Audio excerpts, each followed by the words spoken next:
नेता अपने अपने विकास के लिए सोचते हैं, जनता का विकास होगा नहीं। बात तो करते हैं जनता के विकास के लिए, लेकिन वो जनता के लिए अडिग रहते हुए लड़ नहीं पाते हैं। साथियों, बता दूं कि इस समय जो चल रही है राजनीतिक सफर की चर्चा है, जैसे जो है सुभाषपा मुखिया ओम प्रकाश राजभर का जो है एनडीए में शामिल होने के साथ साथ पूरे जो है लोकसभा चुनाव को देखते हुए सभी पार्टियां अपने जो है एक ऐसे जो है रंग में आ गई है कि हर पार्टियां हर क्षेत्रों में कहीं ना कहीं अपने पार्टी को मजबूत स्तंभ तक ले जाने के लिए संघर्ष जो है पूरी सड़कों पे उतर चुकी है।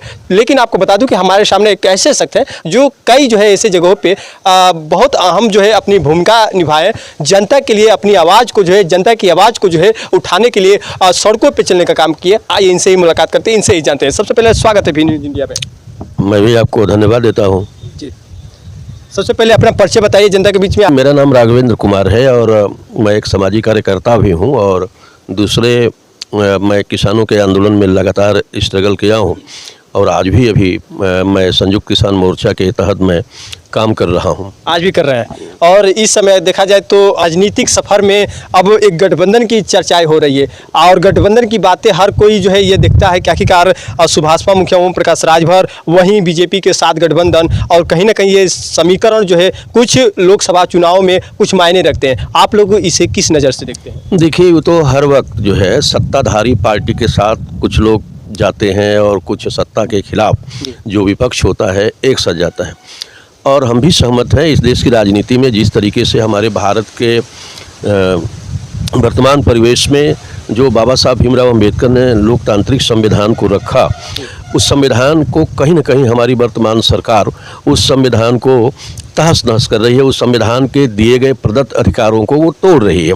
आज कोई भी व्यक्ति, मीडिया हो या कोई भी कर्मी जो चीज़ें सामने देख रहा है, बेरोजगारी का मुद्दा हो, किसानों का मुद्दा हो या कोई ऐसी समस्या जिस समस्या पर अगर वो गीत ही गा करके सुनाना चाहती है जनता को, कोई भी शक्ति या कोई भी अथॉरिटी, उस पर सरकार जो है हमेशा रोक लगा रही है, उसकी आवाज़ को बंद कर रही है। किसान आंदोलन पूरे देश में हुआ और किसानों ने अपनी मांग को लेकर पूरे देश के पैमाने पर आगे बढ़े और किसान तो अपना हक मांग रहे थे, वो किसी की ज़मींदारी जागीरदारी नहीं मांग रहे थे।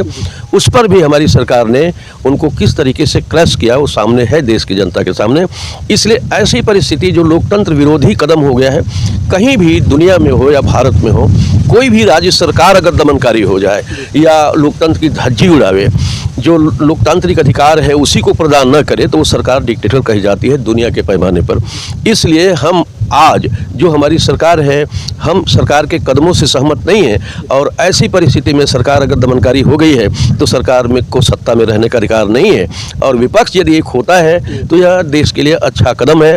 विपक्ष को भी हमेशा जनता की आवाज़ उठानी चाहिए। मैं विपक्ष पर भी कुछ बातें कहता हूं कि विपक्ष को जनता के सवालों पर एकत्र होना चाहिए। नौजवानों के रोजगार के लिए, किसानों के मुद्दों को जनता के मुद्दे बना करके विपक्ष को भी आगे आना चाहिए। लेकिन विपक्ष भी केवल चुनाव में आता है, इसलिए ज़्यादा प्रभावकारी नहीं, मैं एक सुझाव के तौर पर कह रहा हूँ, वो ज़्यादा प्रभावकारी जनता में नहीं हो पाता है। इसलिए मैं विपक्ष को आज भी यह मैं कहना चाहता हूँ कि विपक्ष आज अगर सत्ता तमाम सारे नीतियों को जो लोकतांत्रिक नीतियां हैं पलट रही है, उसके खिलाफ विपक्ष को लामबंद होना चाहिए ताकि जनता उठ खड़ी हो और इस सरकार को सत्ता से बाहर कर दे। मैं यही चाहता हूँ। अच्छा, ये आप बता रहे हैं कि किसान मोर्चा से आप लोग जो है इतने संघर्ष करते हुए किसान भाइयों के साथ चलते हैं, तो क्या लगता है कि जो सरकारी किसान के लिए किसान सम्मान निधि जो है योजना जो चलाई है, कई जो है ऐसे तमाम और योजना जो है दावे के साथ चला रही है, तो फिर भी आप लोग आंदोलन और ये मोर्चा आखिरकार क्यों कर रहे हैं? नहीं, सरकार जिस तरीके से किसानों को वो 500 रुपये प्रतिमाह दे रही है, वो सरकार जो दे रही है, इस मांग को किसानों ने उठाते रहे कि हमको एमएसपी दीजिए, हमको न्यूनतम जो हमारे कृषि का लागत मूल्य आ रहा है, उस मुद्दे को लेकर के क्या नाम है कि किसानों ने खड़े हुए थे। अगर सरकार 500 दे रही है तो वो तो एक केवल मैंने वो ठोक के सुताने की बात है। किसानों ने तो कहा, किसानों यानी कि जो 2000 किसान सम्मान निधि किसानों को मिल रहा है वो सही नहीं है। 2000 किसानों को जो मिल रहा है वो सब सही है, लेकिन इतने पर्याप्त नहीं है। पर्याप्त नहीं है। तो किसानों ने जो एमएसपी की मांग किया था, सरकार क्यों नहीं दे रही है? सरकार तो कही थी, जब मोदी जी सत्ता में नहीं आए थे तो उन्होंने कहा, जब कांग्रेस की सरकार थी तो कहा कि ये किसान विरोधी सरकार है। जब वो सत्ता में आते हैं तो वो कह रहे हैं किसानों को सुई की नोक भर भी अधिकार नहीं देना चाहिए। आज वही किसान विरोधी हो गए। तो जब वो सत्ता में नहीं थे तो किसानों के लिए बोलते थे और सत्ता में आ गए तो किसानों पर लाठी और दमन किया। लेकिन इस समय तो पूरा ये जनता भी मान रही है और कि जो है सरकारें अब तय की है कि जो डबल इंजन की सरकार है वो ट्रिपल इंजन की सरकार जो है बनने की जो है पूरी एक अपना जो है आभार कर रही है कि हमारा जो है ये लोकसभा चुनाव में 80 सीटें कब्जे में होगा। तो क्या लगता है कि ये सरकारें जो है जो भी अपनी बातें रखती है कि जो भी योजनाओं को पारित करती है वो योजना धरातल पे देखने को सही खड़े नहीं उतरता? देखिए, एक बात है कि सरकार तो अपने पक्ष में कहेगी, लेकिन हम सरकार के कार्यों का यदि हम दो चार बात आपको सुना दें तो अभी तक दलितों के जो मुद्दे थे, दलित जो युवक थे या पिछड़े युवक थे, वो जो अगर दलितों के बच्चे मेरिट में आगे आते थे, जनरल के मेरिट में आते थे, तो वो जनरल में ली जाती थी। लेकिन ये सरकार 7 साल से उन दलित बच्चों को, छात्रों, नौजवानों को आरक्षण के दायरे में कर दिया। हम कह रहे हैं कि बाबा साहब ने ये कहा था कि अगर देश के अंदर दलित बच्चे जनरल में जाने लगेंगे तो समझिएगा कि तब उनका स्तर बढ़ रहा है। लेकिन आप दलित बच्चे अगर जनरल में जाते हैं और उनको आप रोक देंगे अनुसूचित जाति के कोटे में या पिछड़ों जाति कोटे में, तो आप सरकार कैसे पता लगाएगी कि दलित भी अब जा रहा है? तो ये कितना बड़ा नुकसान किया है हमारी सरकार ने। किसानों का नुकसान किया, दलितों का नुकसान किया, और तमाम ऐसी घटनाएं घट रही हैं जिस पर सरकार संवेदनशील नहीं है। इसलिए सरकार जितना भी ढूंढना पिटे, सरकार तो जनता के खिलाफ भी काम करती है, तब भी उसको अच्छा बताती है, और हर सरकारों का ये काम है।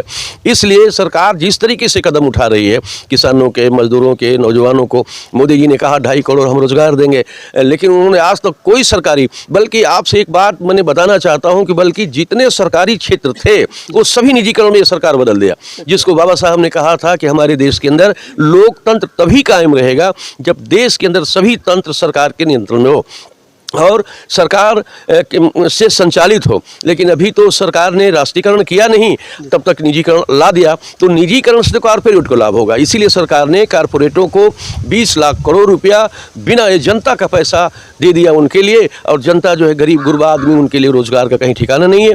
और न आज तक 2-2.5 करोड़ रोजगार दिया, और कोई सरकारी तंत्र में सरकार की योजना के तहत नौजवानों को कोई रोजगार नहीं मिला है। और इसी तरह कई जो है आवाज़ उठाने के लिए कई जो है राजनीतिक दल ने प्रयास किया, लेकिन वही पार्टी के लोग आज वही बीजेपी के पार्टी से मिल रहे हैं। जो आपकी जो ये बातें हैं, यही बातें जो है कई पार्टियों के दिग्गज नेता भी उठाए थे, लेकिन आज कई जो है नेता ये भी जो है विरोध किए थे, बहुत बातें भी बोले थे, लेकिन वो नेता आज के दौर पे बीजेपी पार्टी से फिर एक नाता जोड़ लिए हैं। देखिए, चाहे कोई भी पार्टी हो, अगर अपने सिद्धांतों और वसूल से कभी इधर कभी उधर, वो जनता में वो अस्थायी रूप से नहीं रह सकते। ये देखने को हर जगह मिला है। वो चाहे कोई हो, मैं किसकी जिक्र करूं, बहुत सारे लोग तो यही काम कर रहे हैं, लेकिन वो रियल में, इसीलिए मैं कह रहा हूं कि विपक्ष भी सिर्फ चुनाव में हटाने की बात करती है। विपक्ष अगर जनता के सवालों को लेकर लड़ता तो वो ज़्यादा विपक्ष जो है वजूद होता, और कोई भी दल इधर उधर जो जा रहा है उसको जाने में बहुत दिक्कत होती, वो नहीं जा पाता। लेकिन यही काम हो रहा है कि अवसर का लाभ उठा रहे हैं और अवसर के लिए इधर से उधर जा रहे हैं। तो ये राजनीति के जो आज कल्चर हो गया है नेताओं का, वो राजनीतिक कल्चर, उनकी संस्कृति अवसरवादी हो गया है। इसलिए अपने वसूल को लेकर चलते हैं, लेकिन जब उनके अवसर का लाभ लेना होता है तो अपने विरोधी के साथ खड़े हो जाते हैं। वो तो अनैतिकता है, वो अनैतिक कदम है। वो कोई भी अगर राजनीतिक पार्टी अगर ऐसा करती है जो वसूल को लेकर चल रही है और वसूल के विरोधी ताकतों के खिलाफ लड़ती रही और आज उन्हीं के साथ खड़ी हो गई, ये देश के अंदर सबसे बड़ा अनैतिक कदम होता है। अच्छा, आप ये मानते हैं? आखिरकार उनकी जो है विचारधारा पहले कुछ और थी, इस समय आखिरकार विचारधारा कुछ और बदल रही है, या सरकार की जो है मार्फत से विचारधारा बदल रही है? क्या वजह माना जाए? देखिए, उसके आंतरिक कारण है, केवल नेता अपने विकास के लिए सोचते हैं। जनता का विकास होगा नहीं, बात तो करते हैं जनता के विकास के लिए, लेकिन वो जनता के लिए अडिग रहते हुए लड़ नहीं पाते हैं। जनता की लड़ाई में तो अपना बहुत कुछ नुकसान हो सकता है। जनता के लिए तो बहुत कुछ हम त्याग कर सकते हैं, सब कुछ गंवा सकते हैं, लेकिन यहाँ वो राजनीति जो देश के अंदर भगत सिंह, सुभाष चंद्र बोस कल्चर, नेहरू जैसे लोग और तमाम ऐसे नेता थे, लाल बहादुर शास्त्री, जिन लोगों ने अपने पद प्रतिष्ठा का ख्याल नहीं रखा बल्कि जनता का ख्याल रखा। अपने एक मरई तक भी लाल बहादुर शास्त्री के पास नहीं बन पाई थी। ऐसे नेता यहाँ पर मौजूद हैं, लेकिन ये नेता सिर्फ ज़्यादा अपने व्यक्तिगत लाभ के लिए, पद प्रतिष्ठा के लिए, मंत्री बनने के लिए उनका ज़्यादा सोच हो रही है। जनता के सवालों से वो बिल्कुल वो विरक्त हो रहे हैं। यह बहुत दुखद बात है। और कोई भी नेता, मैं किन नेताओं की बात करूँ, बहुत सारे नेता नेता को जनता जान भी रही है। बेवसूल का इधर उधर जाना ये नेताओं का जो काम हो गया है, इसीलिए जनता भी अवसरवादी हो गई है।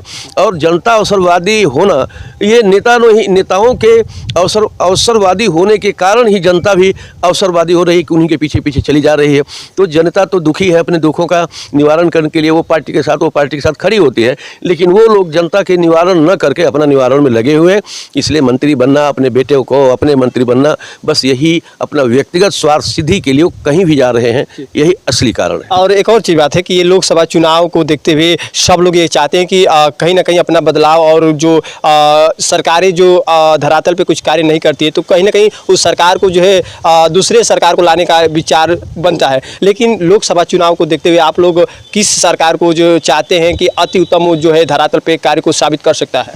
देखिए, हम तो सरकार वैसी चाहते हैं, हम लोगों के जो विचार रखने वाले हैं, बाबा साहब ने कहा कि सरकार ऐसी होनी चाहिए जो डेमोक्रेसी को ज़मीन पर उतार सके, लोकतंत्र को पूर्ण रूप से लागू कर सके। तो हम तो चाहेंगे ही कि लोकतंत्र को कायम करने वाली विपक्ष की सरकार बने, इसलिए कि जब सत्ताधारी वर्ग जब तानाशाह हो जाता है तो वहाँ हर हालत में विपक्ष को एक लोकतांत्रिक सरकार बनाने की कोशिश करनी चाहिए, लेकिन उनको अपने महामानवों की बात को भी भूलना नहीं चाहिए। बाबा साहब ये कहते हैं कि जनता के द्वारा जनता के ऊपर जनता का शासन होना चाहिए, तो सभी चीज़ें, सभी निर्णय जनता के लिए होना चाहिए। लेकिन आज की सरकारें वो अपने लिए कर रही हैं, कारपोरेटों के लिए कर रही हैं। सबसे बड़ी दुखद बात है कि 4 लोगों के विकास के लिए, अडानी अंबानी जैसे लोगों के विकास के लिए जनता का जो बजट का पैसा है हमारी सरकार दे रही है, जो देश के अंदर रिकॉर्डेड है। इसलिए हम आज ऐसे वक्त में हम तो जनता से भी अपील करते हैं कि अपने अधिकारों के लिए संघर्ष करे और लड़े, और लड़ करके जनता जो है, चाहे वो संसद में कोई भी बैठा रहे, वो अपने अधिकार को ले। किसान 13 महीना लड़ते रहे, अंत में मोदी जी, प्रधानमंत्री जी को उनके सामने उनको क्या नाम है कि क्षमा मांगनी पड़ी, और क्षमा मांग करके उस नीतियों को, तीनों कृषि कानून को वापस करना। तो मैं तो समझता हूँ कि जनता का जन आंदोलन जो है, पीपुल्स मूवमेंट है, यही अब देश की जनता की रक्षा कर सकती है। और यही विपक्ष की भूमिका हो गई है कि जो लड़ेंगे वही विपक्ष की भूमिका है। विपक्ष की भूमिका आज सड़क पर से सदन तक जो किसान लोग लड़े, मजदूर लोग लड़ रहे हैं, मैं समझता हूं कि आज असली विपक्ष वही है, और असली बाबा साहब के या तमाम महामानवों के जो वाहक हैं, आज जो लड़ने वाले हैं, संघर्ष करने वाले हैं जनता के लिए, वही लोग बचे हैं, वरना भरोसा करना बड़ा मुश्किल है। इसलिए किसी भी ज़माने में, वक्त में जनता के हित के लिए जो आंदोलन होते हैं वही समाज को आगे बढ़ाते हैं। सपा, बीजेपी या फिर बीएसपी, ये तीनों में से आप एक मत है कि किन्हें हम सपोर्ट करेंगे? देखिए, वैसे हम तो अभी चाहता हूं कि वर्तमान जो पोजीशन है, विपक्ष को एक होना चाहिए, विपक्ष को एक होना चाहिए, सपा हो, कांग्रेस, जो भी हो, इसलिए कि सरकार सत्ता में जब रहती है तो वो दमनकारी हो जाती है। इसलिए आज जो पोजीशन है उसमें विपक्ष को एक होना चाहिए। कि इस सरकार के लिए जो विपक्ष है वो पार्टी के लोग एक हो जाए, तब ये सरकार को कहीं ना कहीं हटाने में कारगर हो। हाँ, बिल्कुल हटाने में कारगर हो सकती है। और हम तो सभी नेताओं से कहते हैं, बहन जी हमारी देश की, भारत के राजनीति में बहुत दखल देती हैं, और तमाम ऐसे हमारी सरकार जो दलित विरोधी कदम कर रही है, तो बहन जी हो, चाहे जितने विपक्ष के लोग हैं, उनको वर्तमान में इकट्ठा होकर लोकतंत्र की रक्षा के लिए खड़ा होना चाहिए। और ये राजनीतिक सियासत में आप देखा जाए तो अभी फिलहाल में कौन बड़े नेता के पद पे आप लोग के नज़र में है? देखिए, वो तो भविष्य बताता है कि कौन बड़े नेता हो सकते हैं, और चुनाव में कौन बड़ी पार्टी उभरती है। वो तो वहाँ भी एक डेमोक्रेटिक सवाल है कि जो देश के अंदर बड़ी पार्टी आएगी, उसको देश के अंदर उसको सरकार बनाने का मौके भी दिए जाते हैं, और नियमतः रूप से मुख्यमंत्री, प्रधानमंत्री बनने का मौका उनको दिए जाते हैं। ये डेमोक्रेटिक राइट है, मेरा अधिकार है, किसी का भी, किसी पार्टी का हो। अब उसमें कौन जीत के आएगा? जो जीत के आएगा, जिनको सब लोग सहमति से वो करते हैं, उनको प्रधानमंत्री और एन अदर जितना भी मैंने जो पोस्ट है दिए जा सकते हैं। चलिए जी, बहुत बहुत धन्यवाद हमारे साथ जुड़ने के लिए और इतनी प्रक्रिया देने के लिए, आज हमारे सामने जो मौजूद रहे, और खास भी न्यूज़ इंडिया पे इतनी खास जानकारी के साथ फिर अगले वीडियो में कुछ हम और बातों के साथ उपस्थित होंगे। नमस्कार।